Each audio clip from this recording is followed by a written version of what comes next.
architecture. That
Your Royal Highnesses, Your Excellencies, ladies and gentlemen, dear friends, welcome to the third edition of the FII Priority Summit in Miami. This year, we are starting with an exceptional session. It is my distinct honor to introduce a man who is the 45th and 47th President of the United States of America. This man is a visionary business person, a media icon, and a political leader, of course. His impact on the global stage has been profound. From transforming the real estate industry to reshaping economic and foreign policy, his leadership continues to spark dialogue and drive change. At the Future Investment Initiative Institute, we are committed to shaping a brighter, more sustainable future by fostering innovation and global collaboration. These are principles that align with the President's bold approach to leadership and economic growth. Please, ladies and gentlemen, join me in welcoming 45th and 47th President of the United States, Donald J. Trump. And I'm proud to be an American, where at least I know I'm free.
Thank you very much.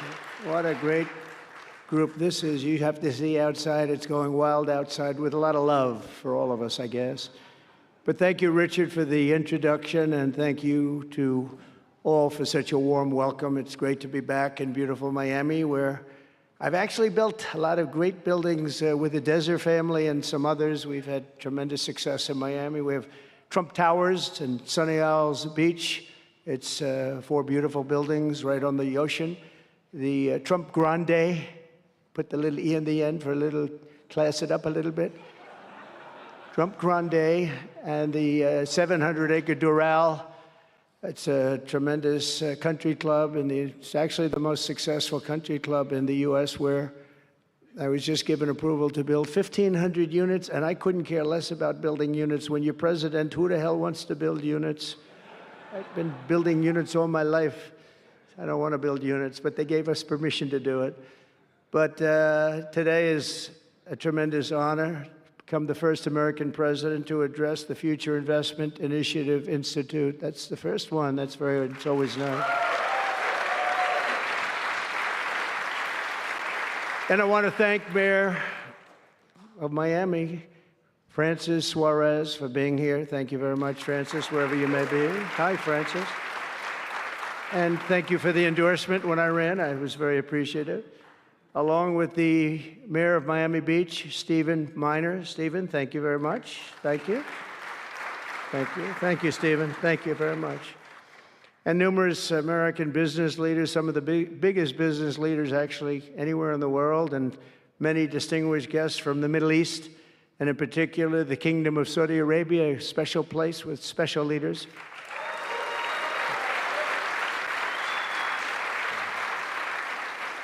And including FII Institute Chairman and Governor of the Public Investment Fund, which is a seriously big fund.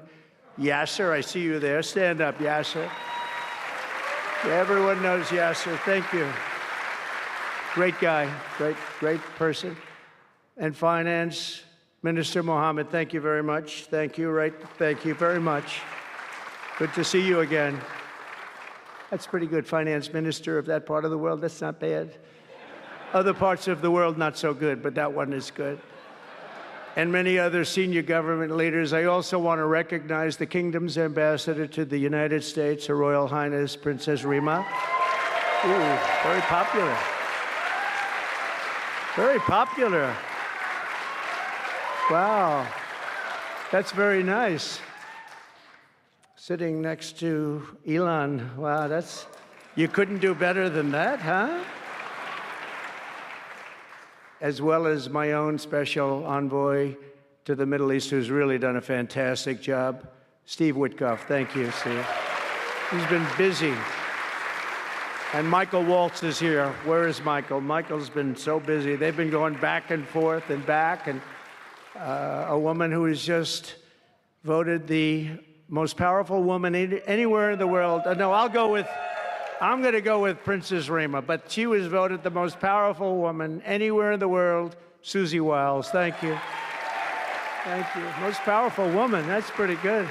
I said, you're welcome. We have to talk to you about that, Susie. It's pretty good.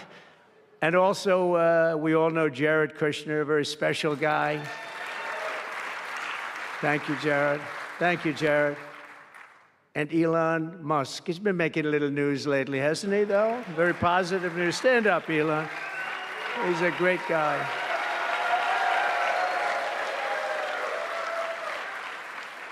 We did a little show last night. I heard they got very good ratings, too, by the way. We did. Hannity. Sean Hannity was fantastic, a fantastic man, a fantastic guy, and he did a show, and it was great being on the show with you last night. I come today with a simple message for business leaders from all across the nation and all around the world. If you want to build the future, push boundaries, unleash breakthroughs, transform industries, and make a fortune, because you want to make a fortune. Most of you have already made a fortune. I don't want to say that. There's no better place on earth than the current and future United States of America under a certain president named Donald J. Trump. I think that you're going to do very well.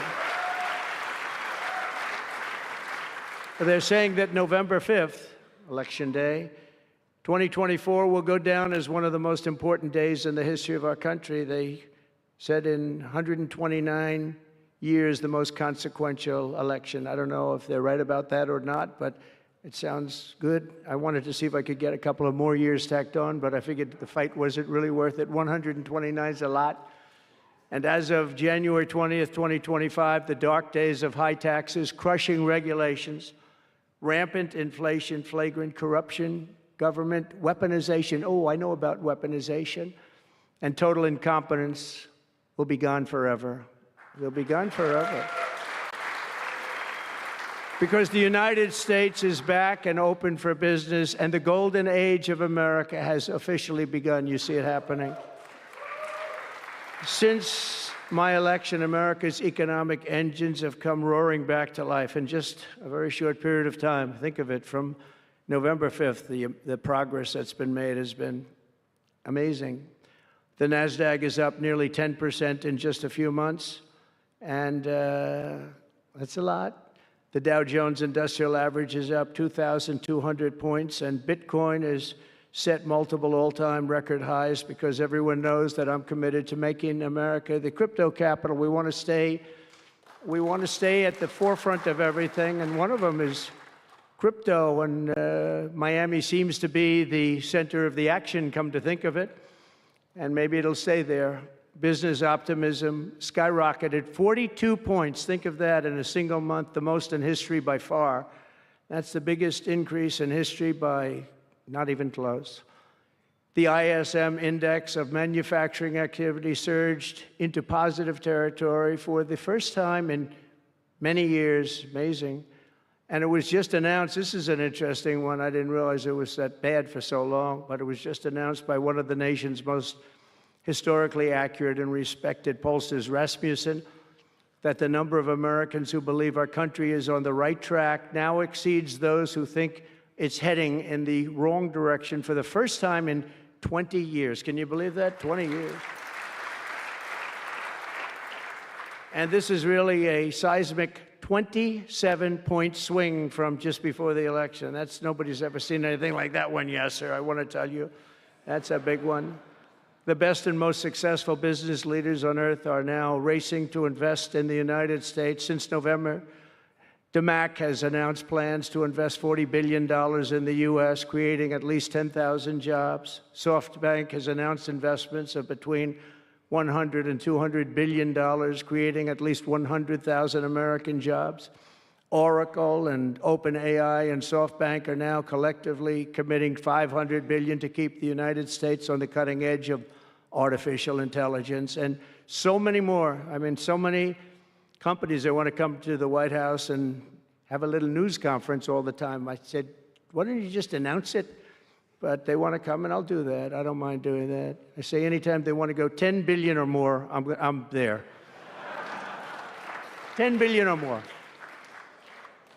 But on his recent visit to the White House, the Prime Minister of Japan announced he anticipates Japanese investment in the United States of well over $1 trillion, and we're working on an Alaska pipeline already, which is the closest point to Asia. And as you know, the ANWR, which we've started, Ronald Reagan couldn't get it approved. Nobody could get it approved for so many years. Couldn't get it approved. I got it approved. Actually, I got it approved twice. I got it approved, and Biden ended it. That was a shocker, but we just got it approved again. And we're going to be, it's probably the largest deposit maybe anywhere in the world, just by itself. It's, they say, of similar size to Saudi Arabia, so we hope that's correct. But all of this is only happening because of the world-changing results of the 2024 election. We won the House. We won the Senate, the White House, and the Electoral College, and the popular vote in a landslide. We also won all 7 swing states, and all 50 states shifted in the Republican direction for the first time ever. So every state, every single state of the 50 states shifted Republican. It's never happened before. Either way, it's never happened. And 85% of counties voted for Trump. Think of that. So you have 2,600 counties versus 525. 2,600, think of that. That's why when you look at the election map after it was all done, the certified map, the whole thing was red. 2,600 versus 500. It's a big difference. Nobody's seen anything like it, actually. So as a result of this very historic victory, investors from all over the planet once again have confidence in America's future and respect for America's leaders. And it's about time we get a little respect. The last administration was the worst and most incompetent in the history of our country, but we are moving quickly to fix every single disaster Joe Biden created and make America stronger and more prosperous than ever before.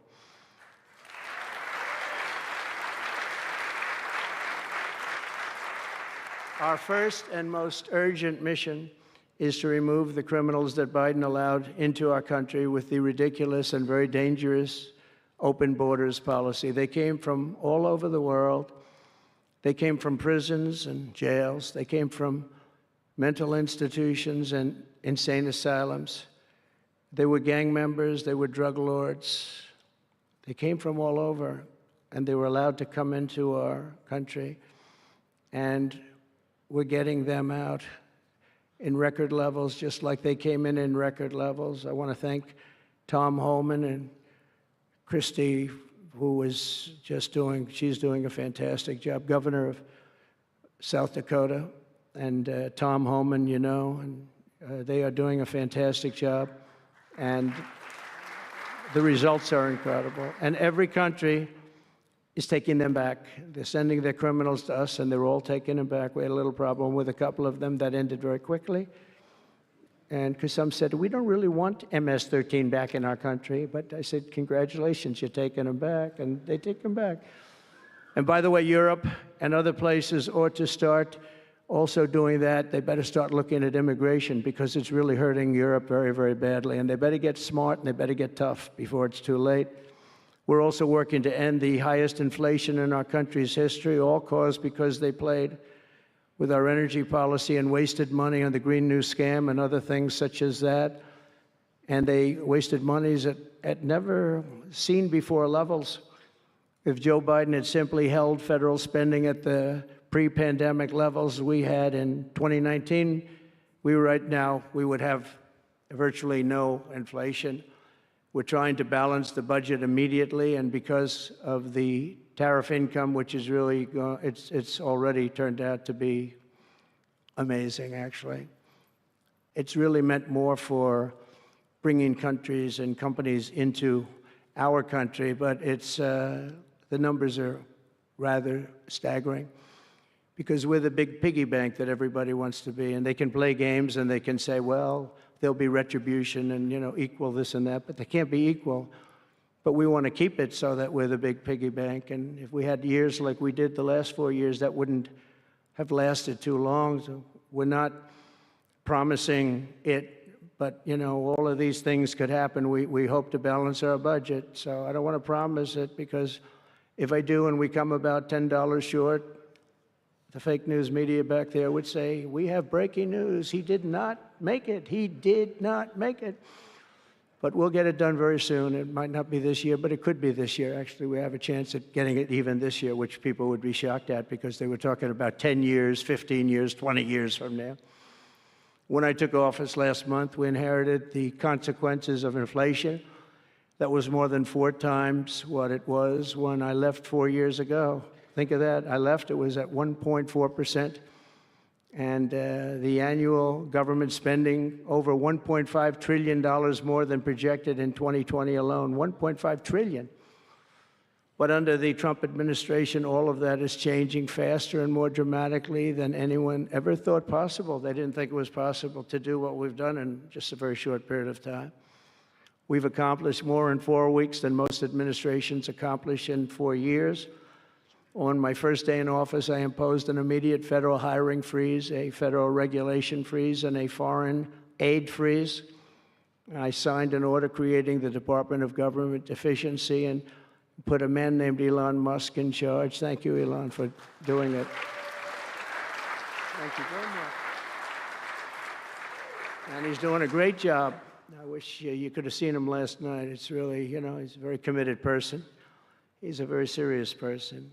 And he's a very high IQ people. I like high IQ people. Not all have to be, but, it'd be nice to have some people up there that he's a seriously high IQ individual. Now, he's got his faults also, I will tell you that. But not too many of them, which is now really waging war on government waste, fraud, and abuse. And they're curbing inflation and saving taxpayers billions and billions of dollars every single day. And there's even under consideration a new concept where we give 20% of the Doge savings to American citizens and 20% goes to paying down debt, because the numbers are incredible, Elon. So many billions of dollars, billions, hundreds of billions, and we're thinking about giving 20% back to the American citizens and 20% down to pay back debt and pay down debt, which is, if you look at value, if it were a real estate balance sheet, the debt is tiny, but we still want to pay it down. Doesn't matter. We don't look at it as a piece of real estate. It's America. We're going to get it down through intelligence, hard work, and, as Elon said, a word called caring. You have to care. By doing this, Americans will tell us where there's waste. They'll be reporting it themselves. They participate in the process of saving money. So many of the men and women in this room, as an example, they pay tremendous amounts of taxes, And here are just a few examples of where your money was going before I came along. These are just some of the, just taken at random. Oh, there are much worse examples than this. I was just looking at them before the speech, and I can tell you they were much worse. And there are some that are horrible, but I don't want to really say them because they're very, very embarrassing to people. Very, very embarrassing. And they're really something, but you'll be seeing it and you will be reading about it. But just some taken at random, $2 million for sex change operations in Guatemala, $20 million for Sesame Street performances in Iraq. $20 million, that's a lot of money. You know, I know what it costs to do those things. You get a cast over for $50,000, give them a couple of bucks tip, and that's it, not 20 million. 20 million, that's Gone with the Wind on steroids. $101 million for 29 diversity, equity, and inclusion contracts at the Department of Education. Wow. And we've canceled all of these, saved all of this money. And again, this is just a small sample. This could go on. I could read them all day. $520 million for a consultant. I want to know, who is that consultant? To do ESG, that's environmental, social, and governance investments in Africa. $25 million to promote biodiversity, conservation, and illicit livelihoods by developing socially responsible behavior in Colombia. $40 million to improve the social and economic inclusion of sedentary migrants. Nobody knows what that even means. None of this stuff, everyone's trying to figure out, what the hell does it all mean? $42 million for social and behavior changes in Uganda. 40 million's a lot of newspaper ads in Uganda. $70 million for research of evidence-based solutions for development challenges. $10 million for Mozambique medical male circumcision. What does that mean? $2.3 million for strengthening independent voices in Cambodia. $14 million for improving public procurement in Serbia. $486 million to the Consortium for Elections and Political Process Strengthening, including $22 million for inclusive, participatory political process in Moldova, and $21 million for voter turnout in India. What do we need to spend $21 million for voter turnout in India? Wow, $21 million. I guess they were trying to get somebody else elected. Wow, we ought to tell the Indian government, because when we hear that Russia spent about $2 in our country, it was a big deal, right? They took some internet ads for $2,000. This is a total breakthrough. $21 million for India elections, $29 million to strengthen the political landscape in Bangladesh, $20 million for fiscal federalism, and $19 million in addition to the $21 million for biodiversity conversion in Nepal, $1.5 million for voter confidence in Liberia. We need voter confidence too when you read this list. $14 million for social cohesion in Mali, $2.5 million for inclusive democracies in South Africa, $47 million for improving learning outcomes in Asia. Asia's doing very well. We don't need to give them money. And in another program, $50 million plus another $50 million for condoms for Hamas. Do you know about that? $100 million for condoms. Condoms. Does everybody know what a condom is? For Hamas, $100 million. And these are just some. I could read this list all day long. I just don't want to bore you. But these are just some, and not nearly as bad as others. And some are just, I just don't want to say them because they're too incendiary. We're also finding tremendous abuse, waste, and fraud in Social Security. Social Security is, what's happening there is going to be one of the great potential scandals in history. On the program, there are over 4.7 million Social Security numbers from people from 100 years old to 109. Think of that. Now, over 100, there aren't a lot of people that make it. Hopefully, most of the people in this room will make it, but historically, you don't have thousands and thousands of people. But listen to this, 3.6 million people are on Social Security rolls from the age of 110 years old to 119. Do you think there are really that many? Those people are seriously old. But it gets worse. 3.47 million people are on Social Security from the age of 120 years old to 129 years old. 3.9 million people are on the age of Social Security from 130 years old to 139 years old. Now, the all-time record, I heard, is a woman who was 127 years old. That's the record. A woman from a certain country where they have actually people that live pretty long, actually.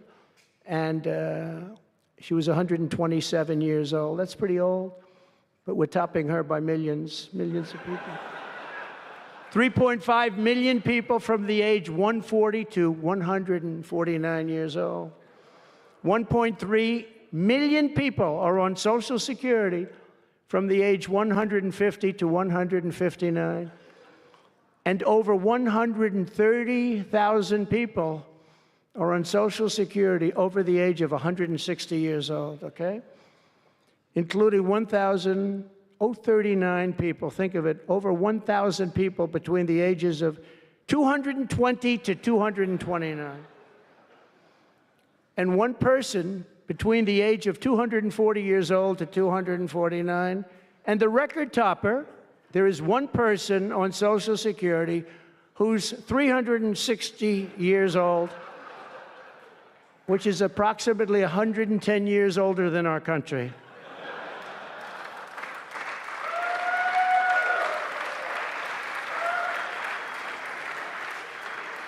So what we're trying to find out, and what we will find out, is are people being paid from all of these, you know, somebody pocketing 10,000 here, 10,000 there, what's going on? So we'll find that out pretty easily because we have a lot of computer geniuses. I said to Elon, who are these people that are doing this, the Doge people? I said, who are they? Where do they come from? He said, well, number one, they love our country. Number two, they're really genius at computers. So nobody's going to fool them. When they go in, they see some bureaucrat that's scamming the country, and they try and talk about, you know, certain computer language. These people say, no, it doesn't work that way. These are people that have a natural ability as you know, brilliant computer people. It was very interesting when he told me that. I said, that's what you need today. But all of these scams have now been terminated. In addition, over the past month, we have effectively eliminated the U.S. Agency for International Development, which was funding much of this lunacy. We virtually shut down the out-of-control CFPB, escorting radical left bureaucrats out of the building and locking the doors behind them.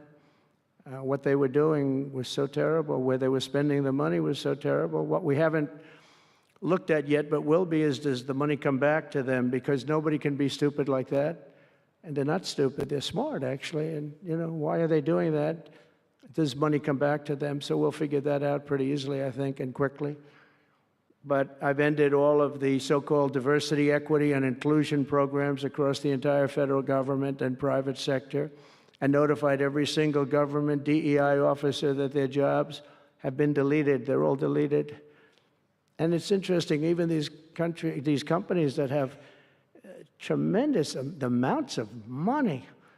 A number of them just announced, Walmart, if you can believe it, they just announced that they're stopping. And, you know, these companies are writing off like $220 million. How can you spend that much money no matter what you're doing? If you're teaching something, you're going to have an instructor, you're going to talk, you're going to give them a book, please read the book, you know, and then you find they spent $225 million on that. What's going on?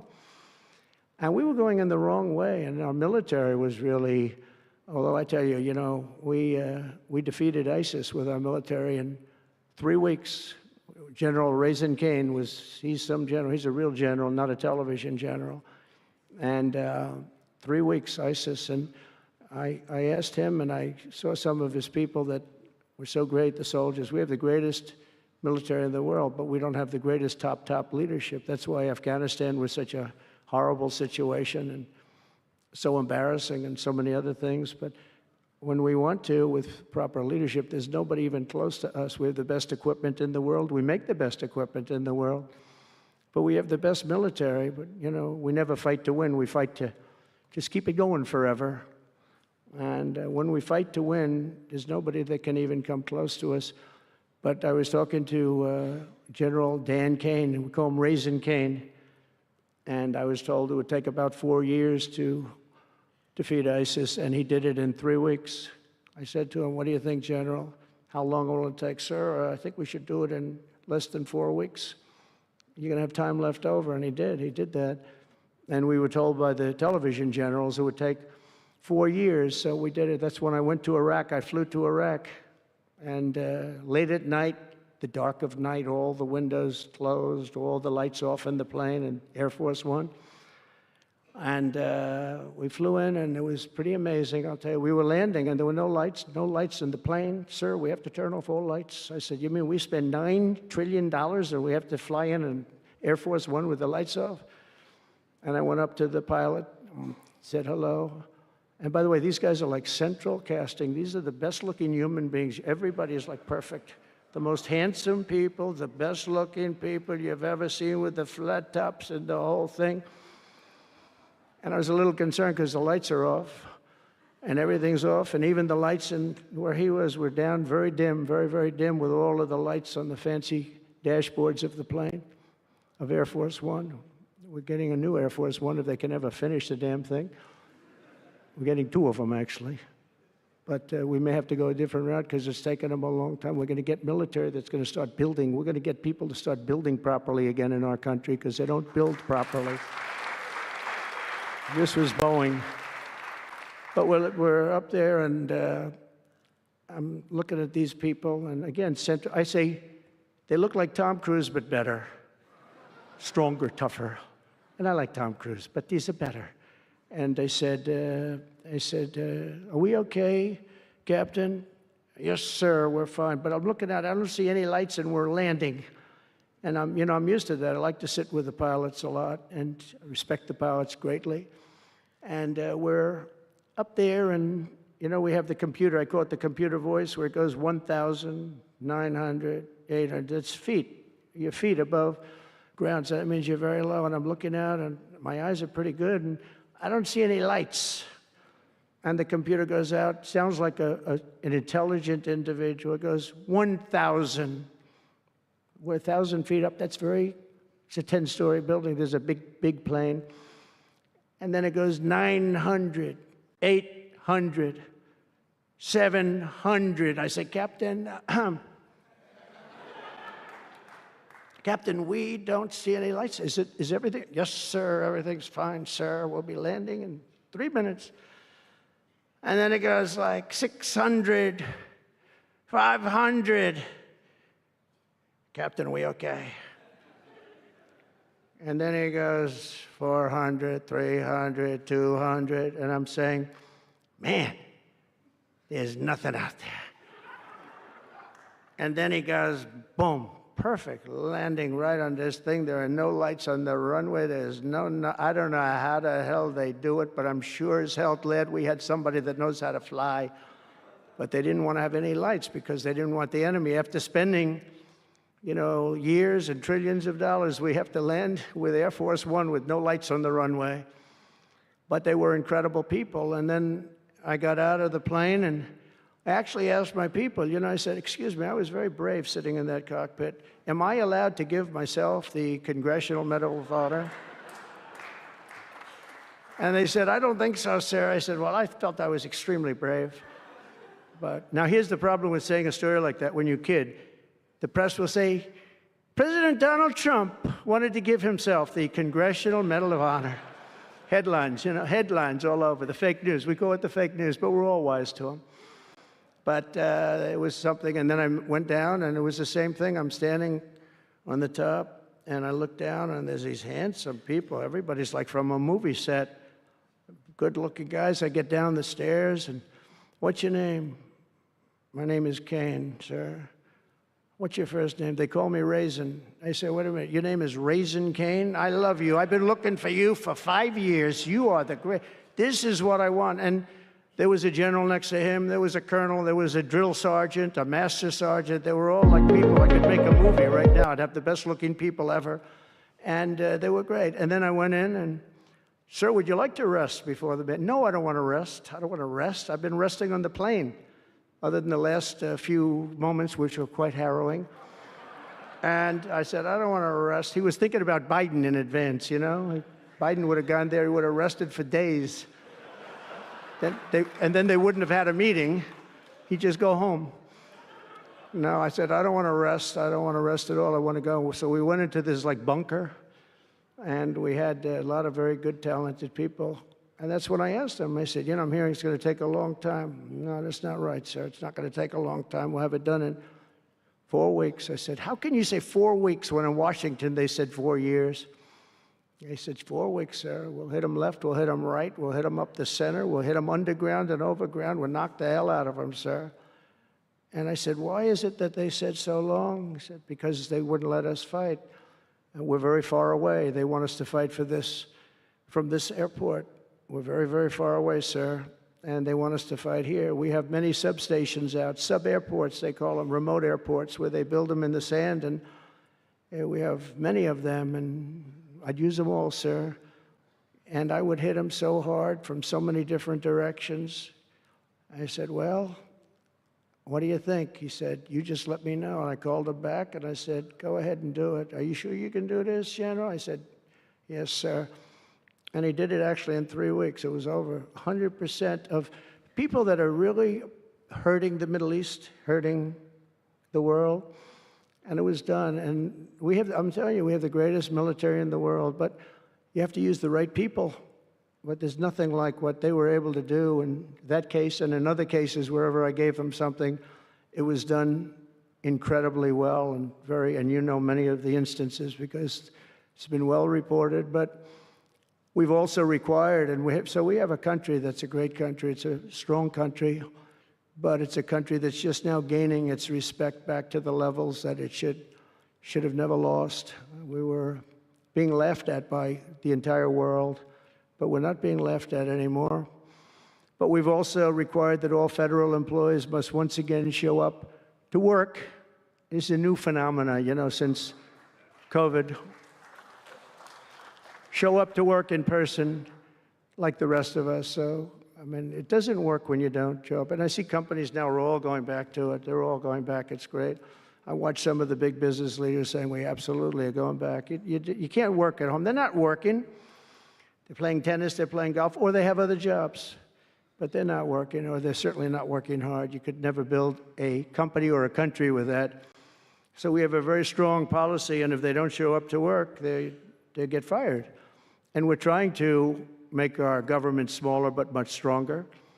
And we have tremendous bureaucracy, but it's happening. A lot of people are leaving, and in some cases leaving with pretty good offers. You know, you're paid 7 or 8 months and go out, find a job. But some of these people had jobs. They were actually working for us, but they also had other jobs. And those people, in theory, they have problems. I don't know if we're going to do anything about that. So we have other things to do, but they were working other jobs instead of working for us. So they were staying home working, but they were working other jobs, getting paid a lot of money, perhaps.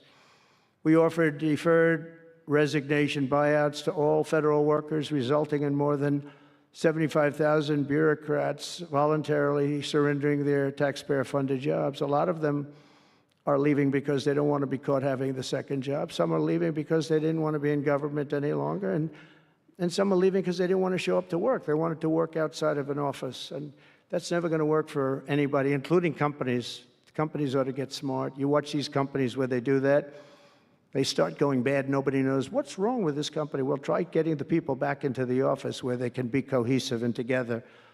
In less than a single month, the Department of Government Efficiency has already saved over this is just a short period of time, $55 billion. And And we're just getting started. That's nothing compared to the numbers that you're talking about, right? We're ending trillions of dollars in waste, and it'll mean much lower inflation, lower interest rates, lower payments on mortgages, credit cards, car loans, and much higher stock markets. I think the stock market's going to be great. In other words, we will rapidly grow our economy by dramatically shrinking the federal government, and we have to do it. I'm also taking fast action to end the radical left's nation-wrecking crusade against oil and natural gas. Over the past 4 years, the Biden administration cut the number of new oil leases and gas leases by 95%. They slowed new pipeline. I mean, look at the Dakota Access, they wanted that one knocked out. The Keystone Pipeline, they wanted that one knocked out. They ended the Keystone. We got the Dakota Access done, but it wasn't easy after they tried to stop it. They slowed new oil and gas pipeline construction to virtually a halt. They shut down 38% of active oil and gas rigs in the United States, but they love the wind turbines. They go round and round and round, and if the wind doesn't blow, they got problems. They kill all the birds, they ruin the sight lines, they ruin the plains and the beautiful areas of our country, including the oceans, the lakes. They closed more than 50 power plants, all causing energy prices to skyrocket. You saw that happen. That's what caused inflation, pretty easy. These policies were so destructive that despite draining nearly 40% of U.S. strategic petroleum reserve meant for emergencies, it was meant for emergencies. It wasn't meant for getting a price of gasoline down so that you can win an election. It didn't work for winning the election. Actually, there's so many people that are driving that it's a very small number, just had a very small effect, but in the meantime, it takes it down. We'll fill it up fast, but it's at the lowest level. When we made the transition, it was at the lowest level in history, ever recorded. It's the lowest level. Nobody's ever seen it that way.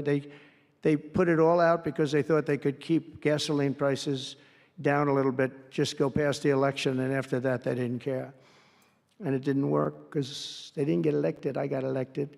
But the price of gasoline still rose over 35%, and in some cases, at some periods, it was 100% and 125% during certain periods of time. Under the Trump administration, we have implemented a very different plan. You probably heard of it. It's called Drill, Baby, Drill. And we're doing it.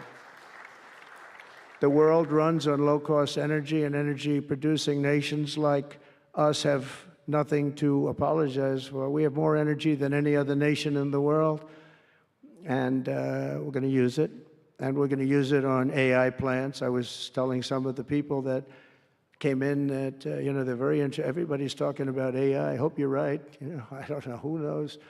But Elon, are they right? Are they right in going they are all in for AI? But the problem is, to do it, just in our country, you need twice the electricity just to open up and be the top of AI. You need twice the electricity that we have right now in the entire country. If you take all of the electricity, you need more than twice. You need double what we have right now just to fuel this new industry that's growing.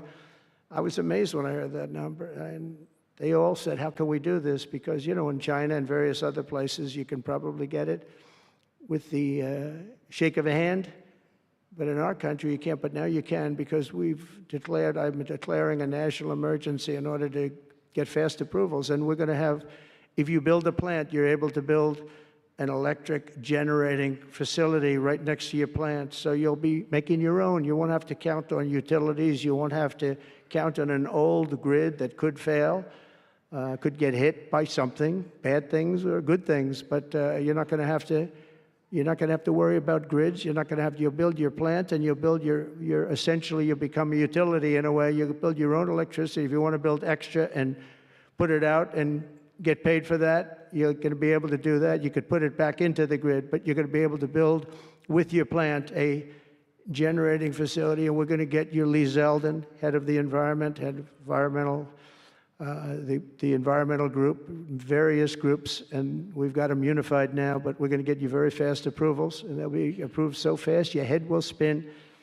And we're going to get that whole industry started, and we're going to be the head of it. We're leading right now. We have the greatest brain power. We're leading right now, and I expect that we're going to be leading by a lot, but we're going to get you the energy very, very quickly. That would be the one thing that everybody was concerned. How do we have that much electricity when Los Angeles has blackouts and brownouts right now?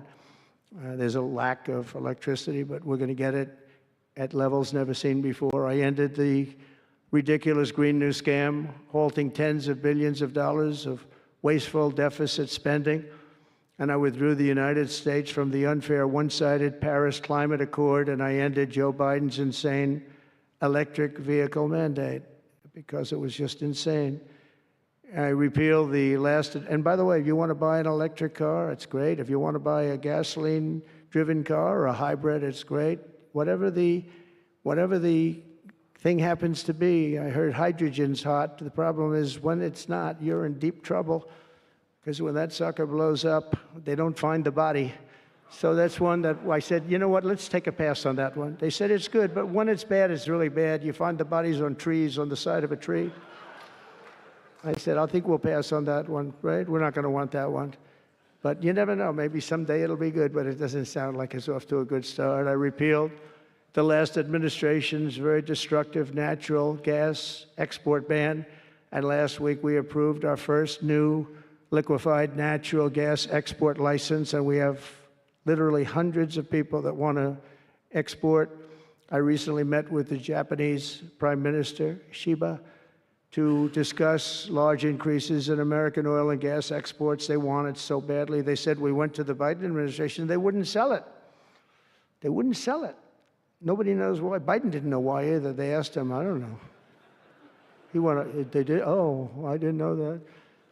But we're going to sell it, and the new project in Alaska is going to feed all of Asia. We're going to take care of all of Asia. We have so much oil and gas, like very few people, like very few countries have, like really actually no country has. I also met with Prime Minister Modi of India, who wants to greatly expand India's purchase of American energy, and my administration has also launched the most aggressive deregulation program of any nation in history. Under my executive order, for every one new regulation added, 10 old regulations have to be eliminated. And you know, in our first term, which was actually an incredible success, we had the greatest economy in history until COVID, and even after that, we did great. The stock market was higher. If you think of it, it was higher after the fact. After we went through that whole thing, it was higher than it was just prior to COVID coming in, which is a pretty amazing thing. But we did a great job on that, but it was a terrible thing for the world. The whole world suffered. It suffered terribly, including China, including other countries. It was a terrible period of time. But despite that, we did well. But we had the greatest economy in the history of our country. And I think this time we're going to do even better. We were artificially hurt by COVID. We had to focus on that instead of focusing on, but just prior to COVID coming in, there's never been anything like what we did, what we achieved. And even after, we did very well, and especially considering what all of us had to do with COVID. Some nations were hit so badly, it's just unbelievable what happened to them. As part of our effort, I've signed executive orders to keep the United States at the forefront of artificial intelligence and to end Joe Biden's war on Bitcoin and crypto. We ended that war totally. That war is over.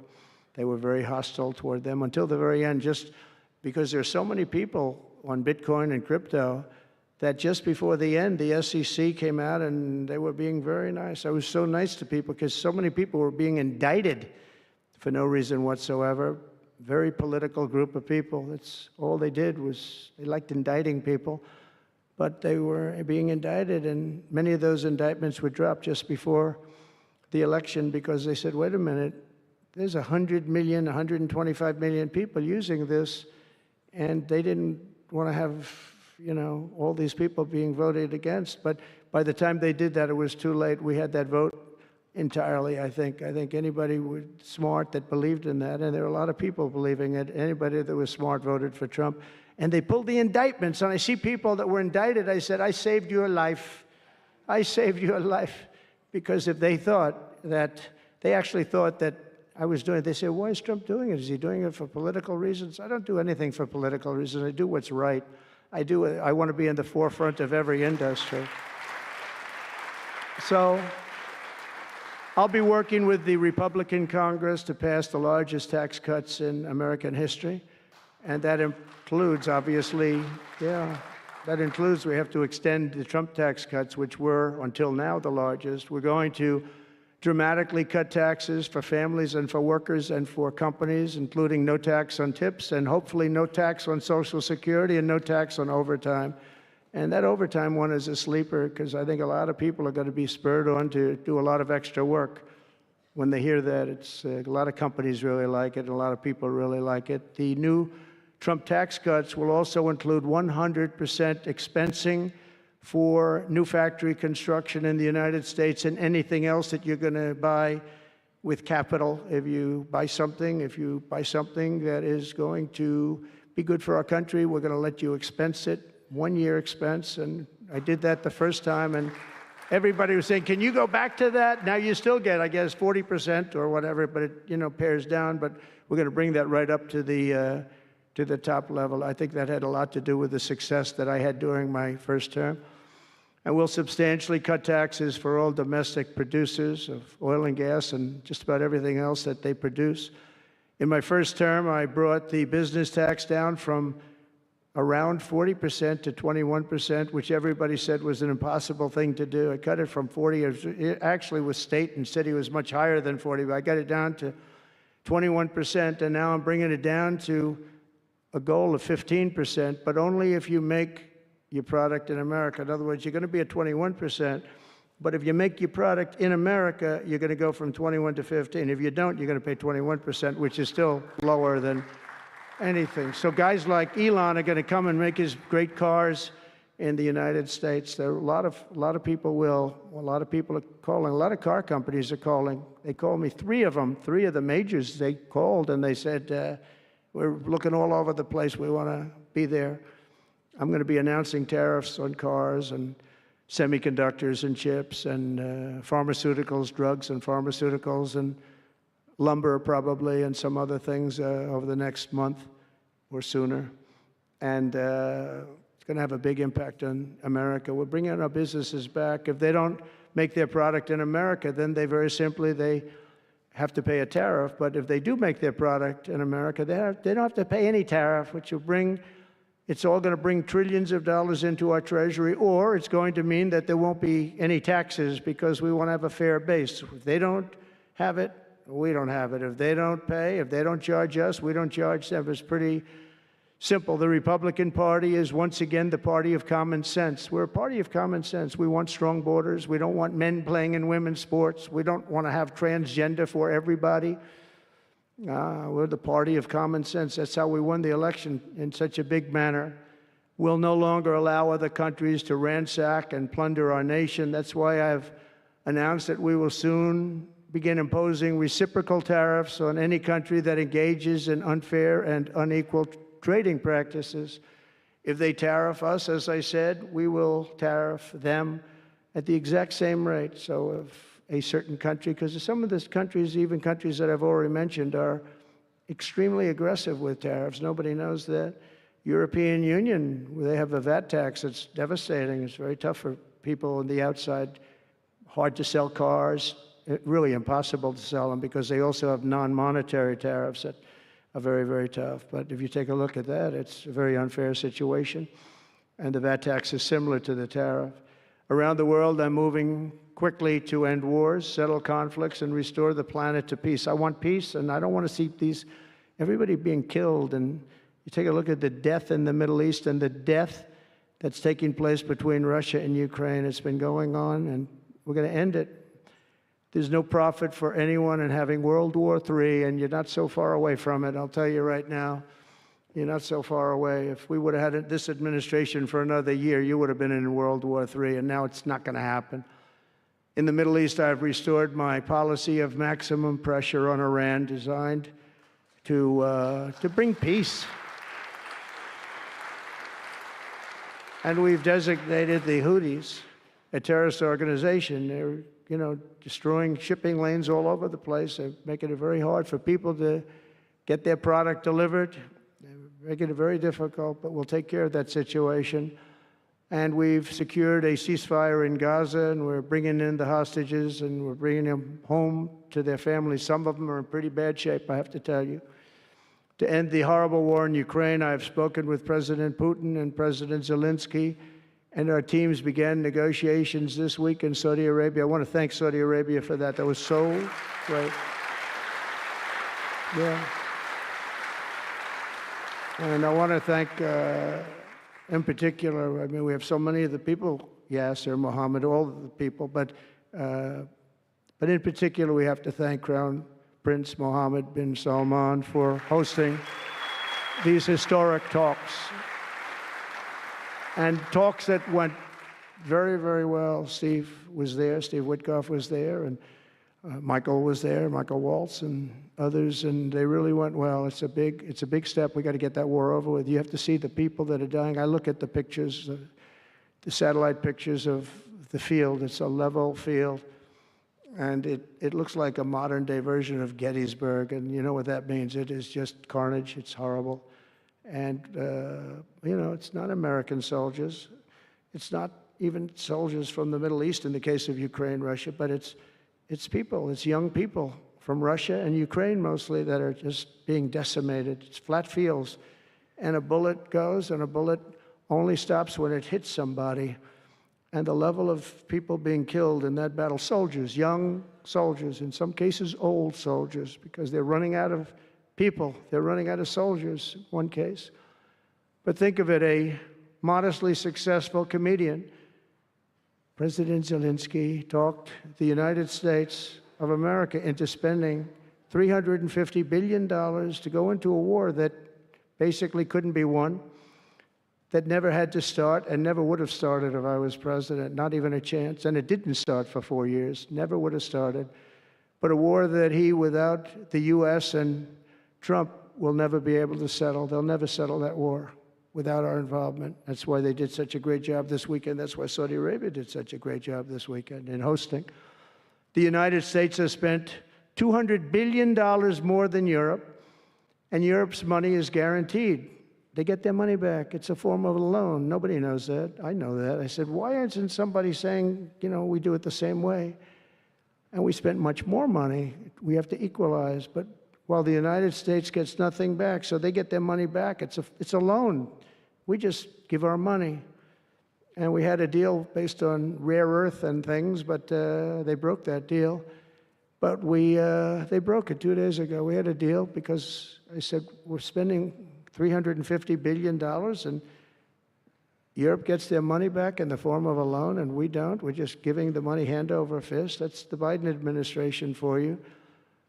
But they're no longer dealing with the same United States as they were dealing with a few months ago. Why didn't crooked Joe Biden demand equalization, and that this war is far more important to Europe than it is to us, and that there's a very big, beautiful ocean, a separation? This is, we're helping Europe. We're trying to help Europe.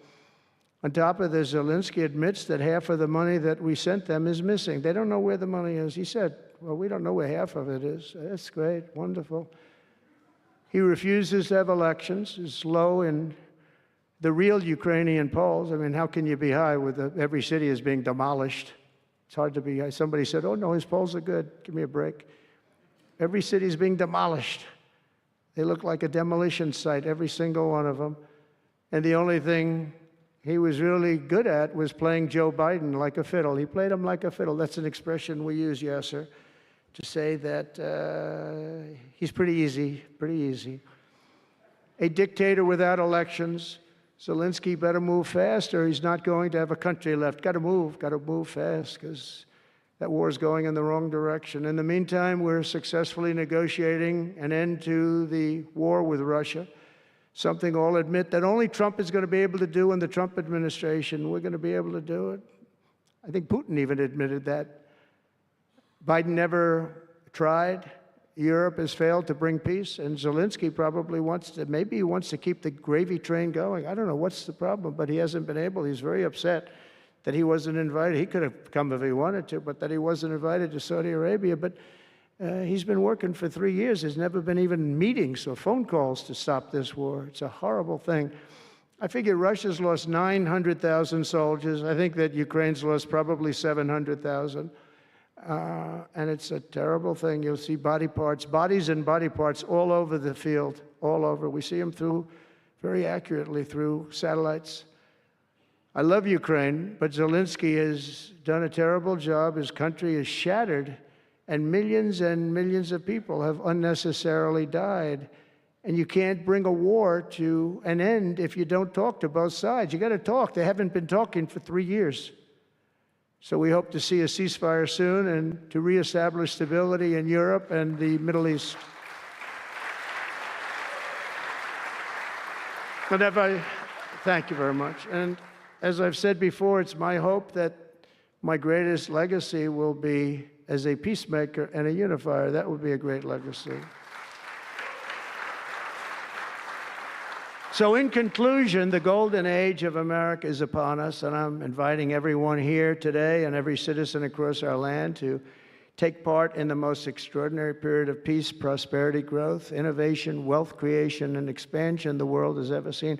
We're on our way. I mean, everyone's talking about us. 3 weeks. We're in there for a couple of days more than 3 weeks, and everyone's talking about it. You have to see the crowds of people outside. It's pretty amazing what's happening. We're on the verge of soaring markets, surging incomes, booming production, groundbreaking technologies, thrilling discoveries, and a quantum leap in the quality of life. Absolutely a quantum leap. One day, very soon, our country will have the greatest economy in the history of the world because we once again have a president who puts America first, and we put America first, and your country should put your country first. But in the end, we want America first, and when it's all beautiful, which it's going to be pretty soon, we want to help other countries, and you want to help other countries. But, you know, I tell your leaders, and some of the leaders are in this room right now, you got to put your country first. Whether it's Saudi Arabia, whether it's something else, you got to put your country first. But we're going to have plenty left over to help others also. As long as you invest in America, build in America, and hire in America, that means that I'm fighting for you. I am fighting very hard for you. Together, we're going to make the United States of America bigger, better, bolder, richer, and greater than ever before. It's going to be stronger than ever before. We're going to be a peacemaker and a peacekeeper. We're going to stop people from these stupid, never-ending wars. We're not going to partake in them ourselves, but we'll be stronger and more powerful than anybody by far. And if it ever came to war, there is nobody that will be able to come close to us. But we don't think that's going to ever happen. So I want to thank you all very much. It's a great honor to be here. And I think somebody said they're going to ask questions. And I didn't say, gee, what are the questions like Biden does? I say, just ask. It doesn't matter. You ask a question and I give an answer. So I think, Richard, you're going to come up and you're going to give me some questions. Thank you very much. Thank you. Thank you very much, Mr. President. Please, a round of applause for the President of the United States of America. Thank you.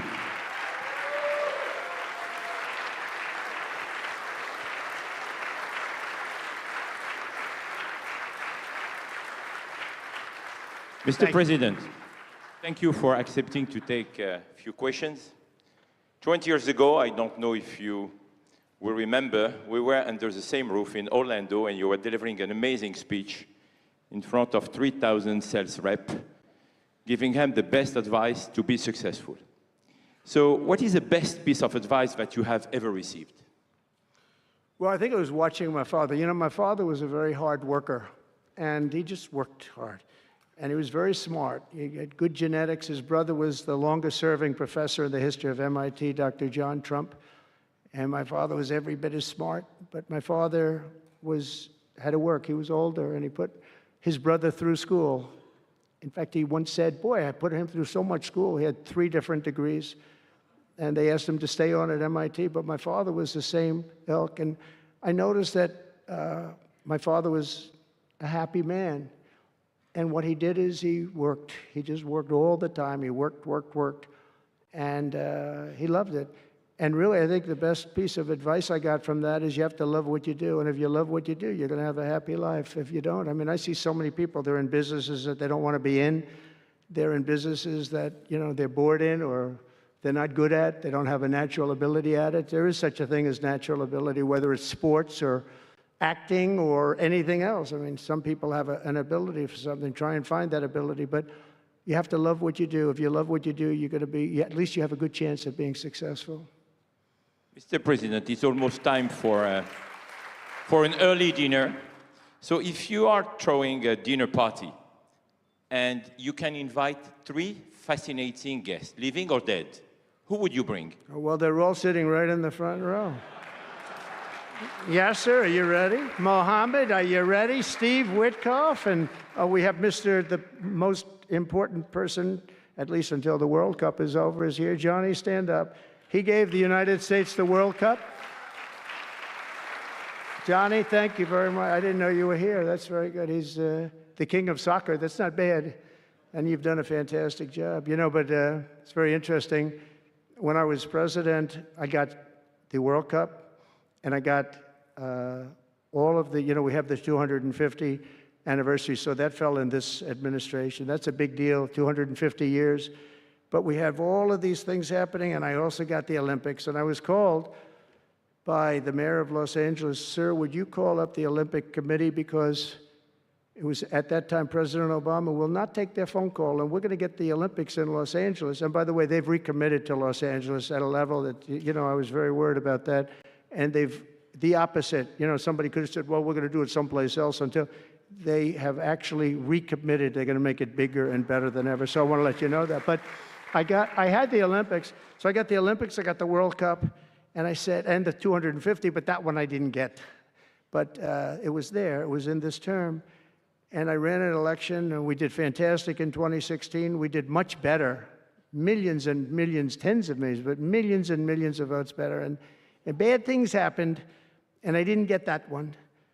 And I said, when I originally signed the Olympics, I said, I won't be able to even be president. And I got the Olympics, because if I didn't, when I spoke with the people, the organizing committee and the people in different parts of the world, they asked me to do it because the president wouldn't do it. I was president-elect, and I gave them a talk. I couldn't get them off the phone. They were starving for love. And the bottom line, they gave us the Olympics. And I said, isn't it sad I won't be president? Then we had the election result, and now I'm president for the Olympics and for the World Cup. So I'm very happy about that, Johnny. Thank you very much. Thank you. I'll be there. I promise I'll be there. And by the way, Mr. President, backstage you have a gift from Johnny. He gave us the first ball with your name, which will be played for the World Cup. That's great. In America. It's going to be great. Thank you, Johnny, very much. I doubt that any day you will take a sabbatical year, but if you could take a sabbatical year, Mr. President, what unconventional thing would you do? What was the word? Sabbatical. You don't work for 1 year. I thought you said Sabbath. It's a big difference. It's almost the opposite when you think about it, right? I think what I do is, look, what I'm doing now is the most exciting job in the world. It's a hard job, not an easy job. It's a nasty job. It could be a lot easier with, I think that the news media has to straighten themselves out, because people are getting it. They're losing tremendous popularity, and they've lost their prestige, and they've lost their credibility. And I think it's a very important thing, the news media, but I think they have to straighten themselves out, because the people are going around them now. They have so many different things with, like Elon with X, which was a big thing, and we have Truth, which has been fantastic, and we have so many other things that you don't really need traditional. But I will tell you that there is just nothing I could do to enjoy my life, whether it's that or anything else that you'd ask, because this is the ultimate. I mean, I had to make a big decision, and it was a very risky decision, because if I would have lost, my life would have been a much different life. It would have been a very nasty life. They were going after me at levels that nobody's ever seen before. Not Andrew Jackson, not Abraham Lincoln.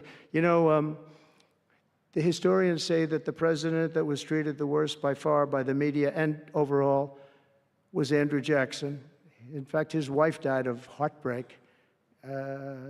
They were treated really rough. And Abraham Lincoln was second, but he had a civil war. You can understand that.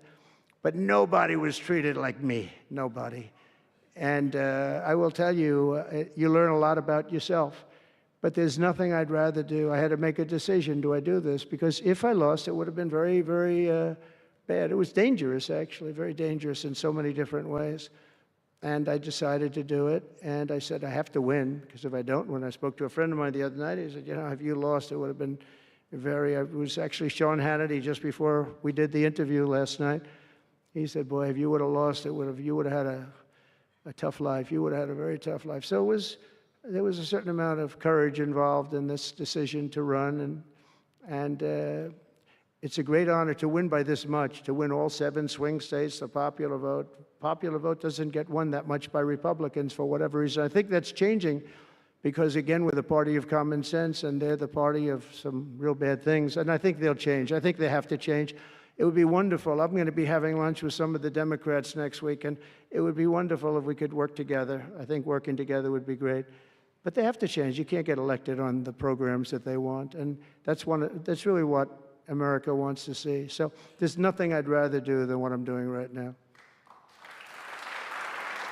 When we started this conference, Mr. President, when we started this conference, Yasser and I, His Royal Highness the Crown Prince told us, I want that to be the place where people will come to understand where to invest in terms of geographies and sector. So what is the best investment you have made in your personal growth, Mr. President? Well, I was involved in real estate from, most of my life, and was, guys like Witkoff will tell you I was really good at it, and I was successful at it, very successful at it. I've been involved in things prior to being president, but during the last 4 years, I followed sort of the trends, and I've made a lot of money with following some of these trends. And, it's, again, it's something that you do. I really believe that some people have instinct. I think I've always had an instinct for making money. I make money. And I went into show business. I had one of the most successful shows on television. I wrote books, and they were all bestsellers. Virtually every book was a big bestseller, some really big bestsellers. And so I don't know. It's whatever I do, I just want to make it successful. It's very important to me. There are many ways to make money. You can be in many different fields. And a lot of them is being in the right country. If you're in a certain country, our country is actually getting very bad, a very dangerous place, actually. Bad things were happening. But if you're in a certain country, you have a chance to do well. And no matter how good you are, if you were born into the wrong country, you're not going to make money. Now, you can do other things. You can attain power, I guess. Maybe it's the wrong kind of power, but it's power. But being in the right country where you have the right incentives and, entrepreneurship, et cetera, and America has always been sort of at the top, or one of the top, but always pretty much at the top. But it was losing that position, and I think losing it rapidly. This last administration, look, I don't want to be, I wish I could say, I wouldn't have run. If I thought Biden was doing a good job, if I thought I wouldn't have run. Because as I said, it was very dangerous to run in a lot of ways. In fact, my ear will show that when you look at it closely. My ear, I have that throbbing feeling every once in a while, but it was dangerous in a lot of different ways. But he was so bad that I had no choice but to do it. If I thought he was doing a great job, I wouldn't have run, and I would be very happy. I actually wanted him to do a good job. I was saying, do this, do that. I'm telling them, do things. They should have done what I said. And but I would have been very happy not to have run, and frankly, to have seen somebody do a good job. But our country was going to hell, and I really sort of had to run. If you were a historical ruler, would you prefer to rule during war or peace? Well, I want to be, again, a peacemaker, and I want to keep us out of war. But sometimes to do that, you have to have a very strong country. You have to have a very strong military. And as I said, we have a much stronger military than anyone would know. We have the best equipment. And I bought a lot of it. I rebuilt our military in the first 4 years. I rebuilt it. We gave a lot of it away to Afghanistan, to the Taliban, stupidly, but that's a very small amount relative. It was billions and billions, but it's still a very small amount relatively to what we built. But I largely rebuilt our military. Now I'm going to have to do it again because so much has been given away, so much has been treated so badly. But to keep peace, you really have to, I have a thing, strength through, and I mean it, you really have it, you have strength, and you need the strength, but it's really peace through strength, because without the strength, it's going to be very hard to have peace, because you're going to be taken over, bad things are going to happen. So you really want to have peace through strength, and that's where I've done it. Having strength, having power in that sense to protect yourself and your people is a very important thing. Hopefully you don't have to use that power. I would tell you, I was dealing with President Putin very successfully on denuclearization. We were talking about it very seriously, and then COVID came and lots of things came, and we had also talked to China about it. Now, Russia and us have the biggest nuclear by far. China is not close, but they will be close. In 3 or 4 years or 5 years, they'll be equal. But we were going to talk to China, and I spoke to President Xi about it very successfully. I think we were going to denuclearize it. We would have had to get the smaller nuclear powers, of which there are 4, 3 maybe, but 4 probably, to do something. We would have been able to do that. But I was having very strong talks with President Putin about denuclearization. And, you know, if you're president, you get presentations about what we're building, what we're having, the power of weapons, the power of many things besides weapons per se. When I saw the power of nuclear weapons, and we can never let that happen. If that happens, the ball game will be, the world will be destroyed. The power is so enormous.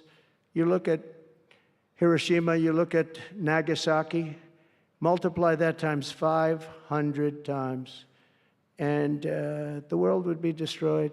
So you want somebody as your president, or you want somebody as your leader that understands that. We just can't let that happen. We can't let other countries get nuclear weapons. Not only Iran. Iran is a good example, and maybe the one that people think about, but we can't let that happen. The power of weaponry today is so enormous that the world would disintegrate, so we can't let it happen. Mr. President, if you had to describe United States of America in just 3 words, what would they be? In 3 words? 3 words. Love, respect, and strength. That's a tough question. That might be my best answer, Yasser. That reminds me of high school, that one, but that may have been the toughest question, actually. Do you think Joe Biden could have done that? I don't think so. I don't think so. We're almost at the end, Mr. President, but talking about United States of America, what is one cultural habit in the US business that the rest of the world could learn from?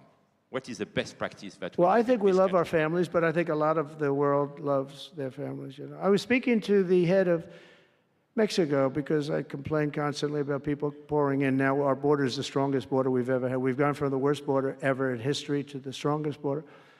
But I was speaking to the president of Mexico, a very wonderful woman, actually, and I said, we were talking about drugs. You can't let people come through your country and come into the country. You know, I was not that nice, but they understood what I was saying.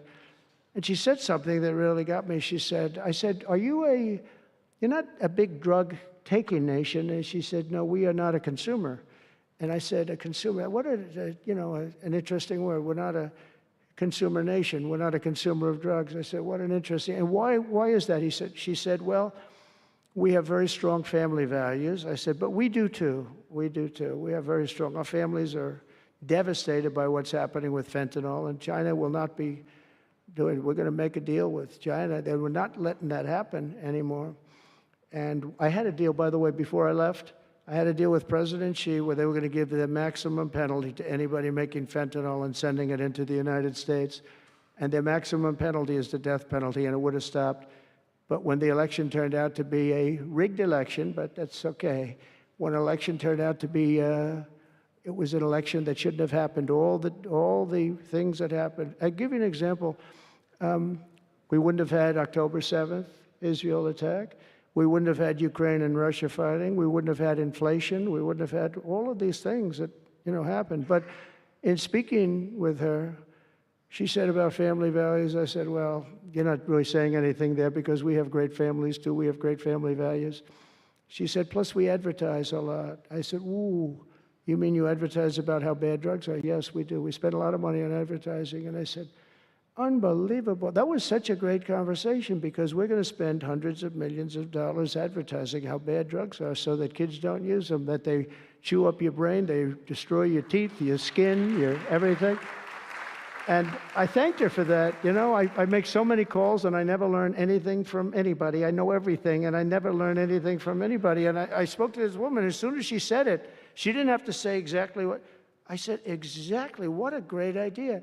And I think we're going to have, and I saw pieces of it, we're going to go in with $100 million and then another $100 million initially. But I saw some of the ads and they are really violent. I said, you have to make them strong. Your skin practically comes off after a period of time. You lose your hearing. You lose your teeth. You lose, I mean, it is terrible. And we show this happening to people. And I think we're going to, you know, we did very well with, we had blue ribbon committees headed up by the First Lady of the United States and a lot of other people that, you know, they have no idea the viciousness of these cartels and these people. And they're smarts. I mean, they're very smart, tough people. Making a fortune, by the way, an absolute fortune. But we got it down 18%, which was a record. But 18% is not great when you think about it. I think we could get it down 50 or 55 or maybe even 60% with advertising. So she really gave me something. I was going to call her and tell her that she did, but now I don't have to call her because she's going to be seeing this right now. So to the President of Mexico, thank you very much. I appreciate it. But we're going to do a great advertising campaign saying how bad it is, how drugs are so bad for you. My last question, Mr. President. You have mentioned briefly in your speech about the legacy. What would you like your legacy to be, if you can tell us more about it? That I came into a country that was great, but is in trouble. And I made America great again, and I got it out of trouble, and people respect America now, and we were a country of peace, and we brought peace to the rest of the world. Thank you. Thank you very much, Mr. President. Thank you very much, everybody. Thank you.